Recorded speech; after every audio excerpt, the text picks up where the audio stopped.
हिमाचल प्रदेश की राजधानी शिमला में 1 अप्रैल से रहना महंगा हो गया है। राजधानी शिमला में संपत्ति कर व कूड़े के बिल की राशि में बढ़ोतरी होगी। कूड़े की राशि में करीब 10% वृद्धि होना प्रस्तावित है। माना जा रहा है संपत्ति कर की दर में 8% वृद्धि होना तय है। कूड़े की दर में भी 10% वृद्धि करने का निर्णय लिया जा चुका है। यह हर साल लागू किया जाता है। वहीं शहर में अवैध निर्माण पर भी नगर निगम का डंडा चला है। नगर निगम ने शहर में बने अवैध निर्माण को गिराने के निर्देश दिए हैं। अभी हाल ही में नगर निगम ने शिमला में 10 अवैध निर्माण को हटाने के आदेश दिए हैं। नगर निगम आयुक्त भूपिंदर कुमार अत्री ने कहा कि प्रॉपर्टी टैक्स व कूड़े के बिल में अलग से कोई बढ़ोतरी नहीं की गई है। नगर निगम सदन में यह पहले ही पास हो चुका है कि प्रति वर्ष कूड़े के बिल में 10% की बढ़ोतरी की जाएगी, जिससे उतनी ही बढ़ोतरी सेहत सोसाइटी के कर्मियों के वेतन में होगी। यह रोजमर्रा की प्रक्रिया है। कोई कूड़े के बिल में अतिरिक्त बढ़ोतरी नहीं की गई है। वहीं शहर में अवैध निर्माण को लेकर नगर निगम आयुक्त भूपिंदर कुमार अत्री ने कहा कि नियमों को दरकिनार कर नगर निगम में लगभग 1400 मामले हैं। नगर निगम कोर्ट में प्रत्येक शनिवार को यह मामले लगते हैं। अभी हाल ही में शनिवार को शहर में 10 अवैध निर्माण को गिराने के निर्देश हुए हैं। शहर में अवैध निर्माण को बनाने नहीं दिया जाएगा। यह जो मामले हैं वह पुराने मामले हैं। उन्होंने कहा कि अब जो भी शहर में अवैध निर्माण का मामला आता है तो उस भवन मालिक को 24 घंटे के भीतर नोटिस दिया जाता है। अगर भवन अवैध है तो उसे गिराने के तुरंत आदेश दिए जाते हैं।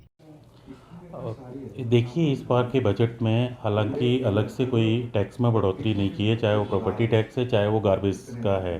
पर क्योंकि ये पिछले 3-4 वर्षों से पहले ही हाउस ने पास किया है कि गार्बेज के जो बिल्स है उनमें 10% की बढ़ोतरी हर साल होगी, क्योंकि प्रोपोर्शनेटली उतनी ही बढ़ोतरी जो हमारे शहर में काम करते हैं उनके सैलरी में रहती है 10% हर साल।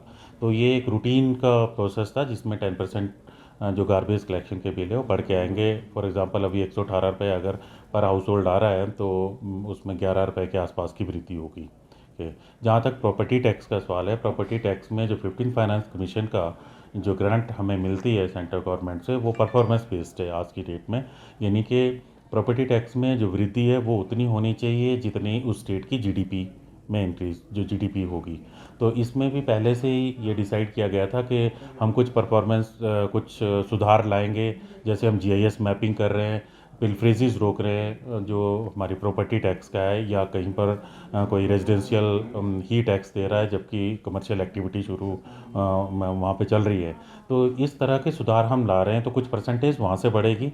बाकी हर वर्ष 4% की वृद्धि इसमें होनी है। जो प्रॉपर्टी टैक्स में ये पहले से डिसीजन लिया गया था, अलग से बजट में नहीं लिया गया। तो उस हिसाब से पिछले वर्ष के जो बिल है वो जनरेट नहीं किए गए थे 4% वृद्धि के साथ के, क्योंकि साल में एक ही बार जनरेट होता है प्रॉपर्टी टैक्स का जो बिल है।